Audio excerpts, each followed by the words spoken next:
বৈষম্য বিরোধী ছাত্র আন্দোলনের সদ্য ঘোষিত রাজশাহী জেলা ও মহানগর কমিটি প্রত্যাখ্যান করে ২৪ ঘন্টার আলটিমেটাম দিয়েছে সংগঠনটির একাংশ। দুপুরে নগরীর সাহেববাজার 0 পয়েন্টে এক সংবাদ সম্মেলন করে এই আলটিমেটাম দেন শিক্ষার্থীরা। এ সময় শিক্ষার্থীদের পক্ষে লিখিত বক্তব্য পাঠ করেন রাজশাহী কলেজের শিক্ষার্থী জুবায়ের রশিদ।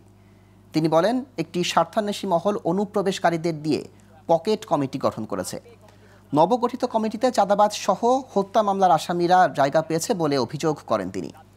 এর আগে বৃহস্পতিবার বৈষম্য বিরোধী ছাত্র আন্দোলনের রাজশাহী জেলা ও মহানগর কমিটি গঠন করা হয়। আমরা রাজশাহীর ছাত্র সমাজ এই অবৈধ পকেট কমিটি বাতিলের দাবি জানাচ্ছি এবং ২৪ ঘন্টার মধ্যে এটি বাতিল করার জন্য কেন্দ্রীয় সমন্বয়ক নাহিদ ইসলাম, আসিফ মাহমুদ এবং হাসনাত আব্দুল্লাহ ভাইয়ের হস্তক্ষেপ কামনা করছি।